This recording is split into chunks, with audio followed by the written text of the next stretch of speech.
कक्षा 5वीं, विषय हिंदी, पाठ 1 प्रार्थना।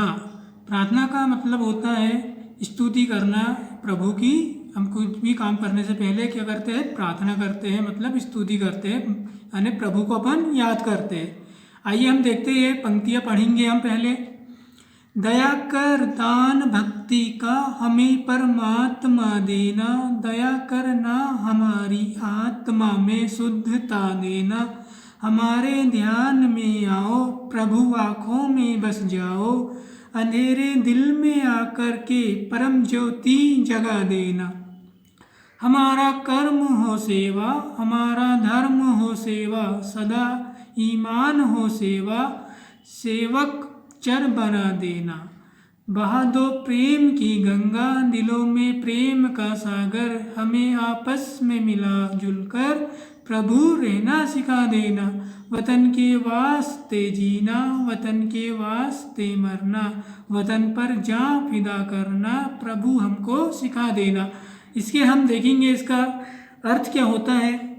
सबसे पहले कहता है, कभी ईश्वर से कहता है कि हम उसमें भक्ति भाव और उसकी आत्मा में शुद्धता लाए। कभी इस प्रभु को अपनी आँखों में बसाना चाहता है। वह कहता है कि प्रभु उसके दिल में आकर अंदर रोशनी फैला दे। वह प्रभु उसे आपस में मिलजुल कर रहना सिखा दे। सेवा ही हमारा कर्म और धर्म होना चाहिए। देश के लिए जीना मरने का संकल्प होना चाहिए। इस प्रकार कभी ईश्वर से प्रार्थना करके उससे अच्छे अच्छे वरदान मांग रहा है, ताकि वह सही मायने में एक अच्छा इंसान बन सके। अब इसके देखेंगे हम शब्दार्थ। ये शब्दार्थ आपको अपनी कॉपी में नोट करना है अच्छी तरीके से। सबसे पहले दिया है परमात्मा, इसका अर्थ होता है ईश्वर। फिर दिया है शुद्धता, इसका अर्थ होता है पवित्रता। फिर दिया है परम ज्योति यानी द्रव्य प्रकाश। फिर दिया है सागर यानी समुद्र।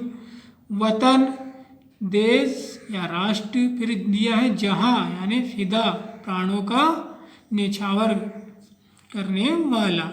अब हम देखेंगे इसकी सही जोड़ी और खालिस्तान। अब हम देखेंगे इसकी सही जोड़ी बनाएंगे, है ना। प्रश्न नंबर 1 का नंबर का पहले दया कर, क्या हो जाएगा इसका? दान भक्ति। आत्मा में क्या देना? शुद्धता देना। ज्योति जगा देना। कर्म हो सेवा। इसी प्रकार से हम देखेंगे प्रश्न नंबर ख वाला। कविता को पढ़कर रिक्त स्थानों की पूर्ति कीजिए। सबसे पहले दिया है हमारा को दया करना हमारी आत्मा में खालिस्तान देना, तो क्या हो जाएगा? शुद्धता। खालिस्तान में हमारा आएगा शुद्धता।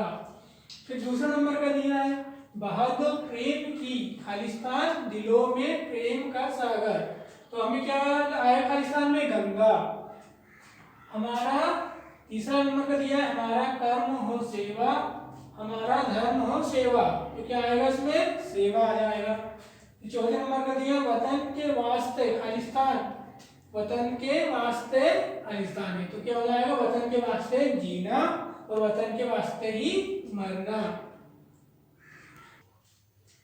अब हम देखेंगे अति लघु प्रश्न। सबसे पहले दिया हमको निर्देश दिया है कि निम्नलिखित प्रश्नों के उत्तर एक वाक्य में दीजिए। अब पहला प्रश्न हमको दिया है कभी परमात्मा से कौन सा दान मांग रहा है, तो उत्तर हो जाएगा हमारा कभी परमात्मा से भक्ति का दान मांग रहा है। इसी प्रकार से हमको दिया है प्रश्न नंबर 2 हमारा कर्म और धर्म क्या होना चाहिए, तो उत्तर होगा हमारा कर्म और धर्म सेवा होना चाहिए। इसी प्रकार से हमको दिया है प्रश्न नंबर 3 हमें आपस में किस प्रकार रहना चाहिए, उत्तर होगा हमारा हमें आपस में मिलजुल कर रहना चाहिए। इस प्रकार से हमको दिया है प्रश्न नंबर 4 कभी किसके लिए जीना मरना चाहता है, उत्तर होगा हमारा कभी देश के लिए जीना मरना चाहता है। अब हम देखेंगे लघु उत्तरीय प्रश्न। पहला दिया है निर्देश हमको दिए हैं निम्नलिखित प्रश्नों के उत्तर 3 वाक्यों में दीजिए, मतलब इनके जो उत्तर हमें 3 वाक्यों में देना है। सबसे पहला प्रश्न दिया है हमें मिलजुल कर क्यों रहना चाहिए। हमारा उत्तर होगा आपस में मिलजुल कर रहने से प्रेम और अपनापन बढ़ता है, हमें एक दूसरे के सुख दुख की जानकारी होती है, चारों तरफ शांति और सद्भाव का वातावरण बनता है। दूसरा प्रश्न दिया है आत्मा में शुद्धता देने का क्या तात्पर्य है। उत्तर होगा हमारा आत्मा में शुद्धता देना का तात्पर्य है आत्मा को बुराइयों से मुक्त करना, अंदर में रोशनी फैलाना, ताकि हमें यह अच्छी तरह जानकारी हो सके कि सही क्या है और गलत क्या है। अब हम देखेंगे पर्यायवाची शब्द किसे कहते हैं। तो सबसे इधर दिया हमें पर्यायवाची शब्द की परिभाषा मिल जाएगी। जो शब्द परस्पर समान अर्थ या मिलते जुलते अर्थ का बोध कराते हैं उन्हें समानार्थी या पर्यायवाची शब्द कहते हैं। अर्थात जो शब्द सेम मीनिंग आपको मिलेंगे वो क्या कहलाते हैं, पर्यायवाची शब्द कहते हैं। जैसे उदाहरण दिया हुआ है सूर्य, सूरज, भास्कर, दिनकर। नदी को क्या क्या बोलते हैं, सरिता, सरी, पैश्विनी। हवा को बोलेंगे वायु, पवन, समीर। पानी को बोलते हैं जल, नीर और वारी।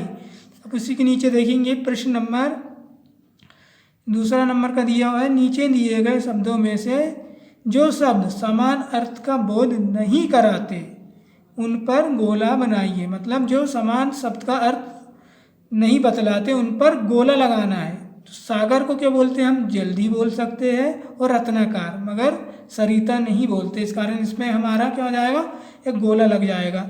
उसी प्रकार से गंगा, गंगा को बोलेंगे भागीरथी बोलते हैं और सुरसरी भी बोलते हैं, मगर सारिका नहीं बोलते। इस कारण इसमें क्या लग जाएगा, गोला। इसी प्रकार हम जन्मभूमि को बोलते हैं प्रदेश बोलते हैं, मातृभूमि बोलते हैं और वतन, वतन देश होता है। इस कारण इसमें लग जाएगा गोला। इसी प्रकार नेत्र, नेत्र को बोलेंगे हम आँख और नयन, मगर नासिका नहीं बोला जाता, नासिका होती है नाक। इस प्रकार हम इसके आगे देखते हैं। नीचे दिए गए शब्द पहली को ध्यान से देखें। इसमें नीचे लिखे हुए शब्दों के दो दो समानार्थी या पर्यायवाची शब्द है, उन्हें छांटकर लिखिए। ये एक पर्यायवाची इसमें छुपे हुए एक पहली टाइप का दिया हुआ है। इसमें से आपको शब्द छांट करके इसमें से ढूंढ करके इसके सामने लिखना है। जैसे आकाश, आकाश को बोलते हैं नभ, गगन। तो इसमें से आपको ढूंढ ढूंढ कर लिखना है। ये आपका होमवर्क रहेगा।